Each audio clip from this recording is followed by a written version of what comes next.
आज 7वें चरण का मतदान हो रहा है। इस मतदान को हम फाइनल राउंड भी बोल सकते हैं, क्योंकि इसके बाद अब 4 जून को सीधे नतीजे सामने आएंगे।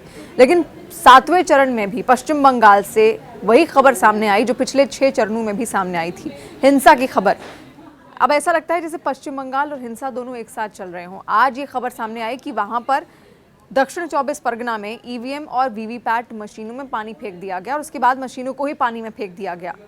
और इसके अलावा एक जगह वहां पर बम भी मिला है। तो अलग अलग तरीके से चुनाव को प्रभावित करने की कोशिश है। जितने भी असामाजिक तत्व हैं वो बार बार हर चरण में, ये ना केवल पहले चरण की कहानी है, ना केवल दूसरे चरण की कहानी है, बल्कि अब तक जो 6 चरण हुए हैं उसमें भी हमने देखा था पश्चिम बंगाल से किस तरीके से हिंसा की अलग अलग तरीके की खबरें सामने आ रही थी।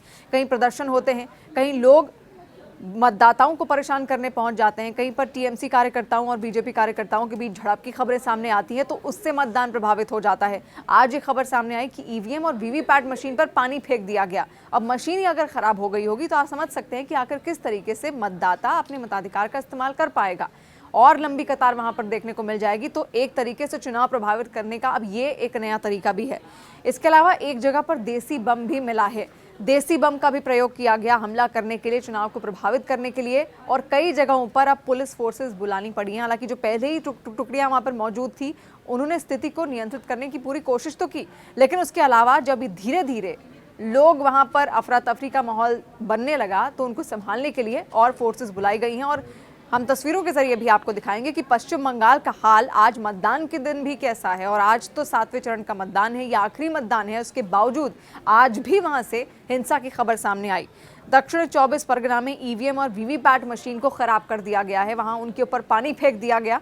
तो पूरी तरीके से बंगाल में कभी भी कोई भी चुनाव रहा हो, फिर चाहे वो पंचायत चुनाव हो, विधानसभा चुनाव हो या फिर लोकसभा चुनाव। अब इन लोकसभा चुनाव में तस्वीरें तो हमने देखी और आज 7वें चरण की तस्वीर भी हम आपको दिखा रहे हैं। किस तरीके से भगदड़ मचती हुई वहां पर आपको दिख रही है। पुलिस ने मोर्चा संभाला है, लाठीचार्ज उनको करना पड़ा है, तितर बितर करने के लिए, हालात नियंत्रित करने के लिए अब पुलिस फोर्स वहां पर तैनात कर दी गई है।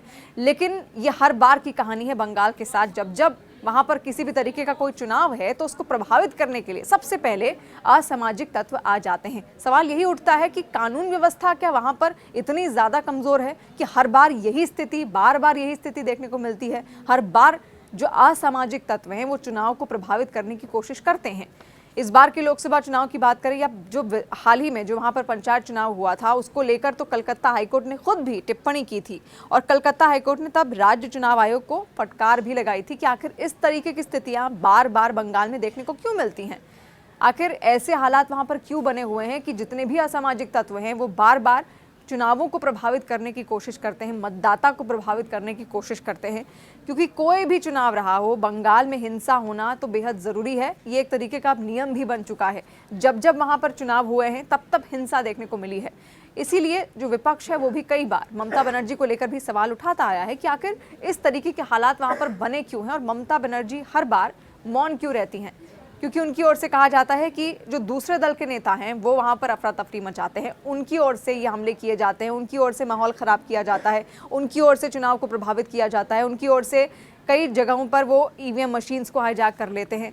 और अगर इधर बीजेपी से पूछा जाए तो बीजेपी सारे आरोप टीएमसी पर लगाती है। तो कई सारे यहाँ पर जो आरोप हैं वो ममता बनर्जी पर भी लगते आए हैं। उनसे भी सवाल कई बार पूछते आए हैं यहाँ पर विपक्षी कि इस तरीके के हालात वहाँ पर आखिर क्यों बनते हैं और ख़ास तौर पर तब जब चुनाव हो। ऐसा कोई भी ज़िला वहाँ पर अछूता नहीं है जहाँ पर इस तरीके की हिंसा की खबरें सामने ना आई हों। बार बार हिंसा की खबरें सामने आई। कई जगहों पर तो लोगों को चोटिल भी होना पड़ा है, जो मतदाता हैं वो चोटिल हुए हैं। तस्वीरों में हम आपको दिखा भी रहे हैं किस तरीके से एक बुजुर्ग वहाँ पर चोटिल हुए हैं, उनके सिर में चोट आई है। इसके अलावा कई ऐसे जगह भी हैं जहाँ पर हालात इतने ज़्यादा बेकाबू हो जाते हैं कि एक दो नहीं बल्कि कई सारे मतदाता या फिर कई सारे लोग एक साथ घायल हो जाते हैं। और वो भी कोई आम चोटें उनको नहीं लगती, किसी के सिर से खून बहता हुआ दिखता है तो सीधे उनको अस्पताल भी उस वक्त ले जाना पड़ता है। लेकिन सवाल बार बार फिर उठकर घूमकर वहीं पर आता है कि इस तरीके की कानून व्यवस्था आखिर पश्चिम बंगाल के अंदर क्यों रहती है। कलकत्ता हाईकोर्ट इसको लेकर कई बार जिक्र भी कर चुका है, चुनाव आयोग को उसकी ओर से नोटिस भी दी जा चुकी है, लेकिन फिर भी वहां पर अब भी हालात नहीं सुधरे हैं। लोकसभा चुनाव जैसे तैसे गुजर तो गया, लेकिन हर चरण के साथ, पहले चरण से इसकी शुरुआत हो गई थी, हिंसा की खबरें तभी से आना शुरू हो गई थी। फिर आया दूसरा चरण, दूसरे चरण में भी हमने हिंसा की खबरें देखी, वहां पर किस तरीके से पूरे चुनाव को प्रभावित किया गया। टीएमसी के कार्यकर्ता आपस में भिड़े, बीजेपी के कार्यकर्ता टीएमसी के कार्यकर्ताओं के साथ भिड़ते हुए नजर आए, तो उस वक्त भी कई सारे सवाल उठे थे। तीसरे चरण, चौथे चरण, पांचवें चरण, छठे चरण में भी हमें वही चीजें देखने को मिली और आज है सातवां चरण। वोटिंग लगातार जारी है। पश्चिम बंगाल की 9 ऐसी सीटें हैं जहां पर लगातार मतदान हो रहा है, लेकिन उसके बावजूद ऐसी स्थितियां वहां पर देखने को मिल रही हैं और इसी वजह से ममता बनर्जी से भी लगातार यही सवाल उठते आए हैं कि आखिर इस तरीके की परिस्थितियां वहां पर कौन बनाता है और इसकी जिम्मेदारी भी आखिर कौन लेगा। वहां पर जो स्थितियां हैं वो आखिर हर बार नियंत्रित क्यों नहीं रह पाती। अगर बीजेपी कहती है कि टीएमसी के कार्यकर्ता स्थितियां बिगाड़ने की कोशिश करते हैं, तो उसको लेकर आज तक ममता बनर्जी ने अब तक कोई कदम क्यों नहीं उठाया। 7 चरणों में चुनाव हुआ, लेकिन 7 चरणों में वहां पर कुछ ना कुछ हिंसा जरूर देखने को मिली है। कहीं ना कहीं बूथ कैप्चरिंग की तस्वीरें सामने आई, तो कहीं पर जो असामाजिक तत्व हैं वो लाठी लेकर पहुंच जाते हैं और मतदाताओं को डराने और धमकाने की कोशिश उनकी ओर से होती है। और इसी वजह से ममता बनर्जी सवालों के घेरे में तो यहाँ पर हैं ही और कई तरीके के अलग अलग सवाल भी यहाँ पर उठ रहे हैं। लेकिन आपको बता दें कि आज 7वें चरण का मतदान है, यानी कि 4 जून को नतीजे हम सबके सामने होंगे। लेकिन उससे पहले बंगाल से ये खबर आना, हिंसा की खबर आना, अब ऐसा लग रहा है इन 7 चरणों के बाद, इन 6 चरणों के बाद कि अभी आम हो चुका है। लेकिन आखिर क्यों? सवाल यही है कि इसकी जिम्मेदारी आखिर क्या ममता सरकार की ओर से ली जाएगी या फिर नहीं।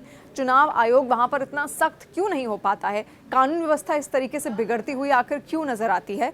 तो कई तरीके के सवाल हैं जो उसके बाद भी यहाँ पर जरूर उठाए जाएंगे। और कलकत्ता हाईकोर्ट ने तो खुद जब हाल ही में पंचायत चुनाव हुआ था तो चुनाव आयोग को उसको लेकर फटकार भी लगाई थी कि इन स्थितियों को नियंत्रित क्यों नहीं किया जाता है। 9 ऐसी सीटें हैं जहां पर आज पश्चिम बंगाल में चुनाव हो रहा है और 4 जून को नतीजे हम सबके सामने होंगे। लेकिन प्रभावित किस तरीके से वहां पर चुनाव किए जाते हैं पश्चिम बंगाल के अंदर, ये आपने देखा। और यही कारण है कि पश्चिम बंगाल सुर्खियों में रहता है। वहां पर होने वाले हर चुनाव सुर्खियों में रहते हैं, चाहे फिर वो विधानसभा चुनाव हो, लोकसभा चुनाव हो या फिर पंचायत चुनाव हो।